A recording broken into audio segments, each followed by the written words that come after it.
اگر دین کا عمومی تصور چاہتے ہو تو انڈیا میں ہمارے پاکستان میں زیادہ اچھی مسجدیں ہیں، وہاں نمازیں پڑھنے کی بھی اجازت ہے۔ امریکہ میں خود ریاست مسجد بنانے میں پوری معاونت کرتی ہے۔ اسرائیل میں پوری دعوت صرف امر بالمعروف کی پوری اجازت ہے، ویزے ملتے ہیں۔ کہتے ہیں صرف نظام کی بات نہ کرو، سیاست میں دین کی بات نہ کرو، معیشت میں دین کی بات نہ کرو، عدالت میں دین کی بات نہ کرو، سیاست میں دین کی بات کرو گے تو ہم تمہیں لٹکا کے رکھ دیں گے۔ جدا ہو دین سیاست سے تو رہ جاتی ہے جنگیزی، جدا ہو دین سیاست سے تو رہ جاتی ہے جنگیزی۔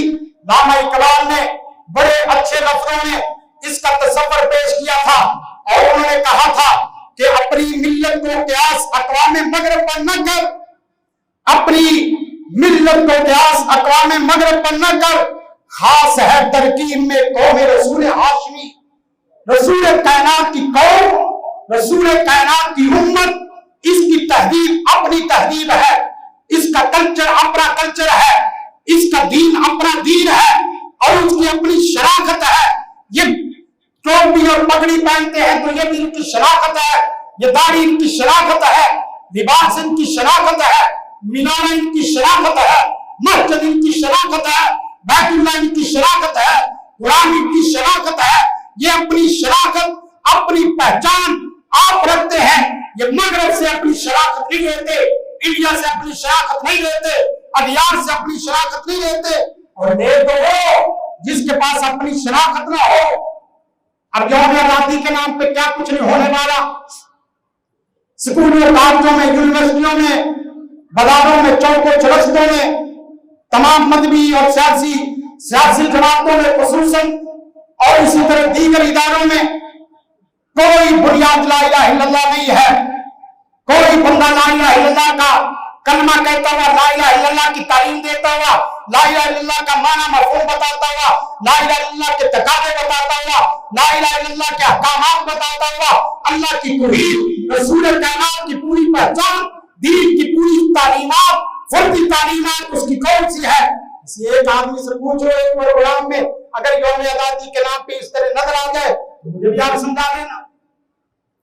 ناچ گانا ہے، باجا ہے، اور کوئی زیادہ مذہبی ہے تو کچھ مذہبی اور اسی طرح سیاسی ترانے ہیں۔ علامہ اقبال نے بڑا خوب اچھا نقشہ کھینچا تھا، خرد نے کہہ بھی دیا لا الہ تو کیا حاصل، خرد نے کہہ بھی دیا لا الہ تو کیا حاصل، دل و نگاہ مسلمان نہیں تو کچھ نہیں۔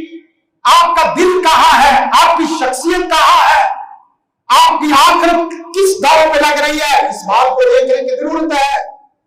یوم آزادی کا مطلب مسلمان کیسے آزاد ہوتا ہے؟ مسلمان تو اپنے شبانہ روز میں پابند ہے، اللہ رسول کی تعلیمات کا پابند ہے، وہ اپنی مرضی سے آنکھ نہیں اٹھا سکتا، اپنی مرضی سے زبان نہیں کھول سکتا۔ ما یلفظ من قول الا لدیہ رقیب عتید۔ ہاں، مسجدوں میں اگر اس طرح کے یوم آزادی کے پروگرام ہو، ہماری مساجد جتنے بھی آواز دور تک جا رہی ہے تو مساجد میں اگر اس طرح کے پروگرام ہو کہ یوم آزادی انتظامیہ بھی ہو، اساتذہ بھی ہو اور اسی طرح محلے کے لوگ بھی ہو، وہ یوم آزادی کے نام پہ مسجد پہ تقریب کریں۔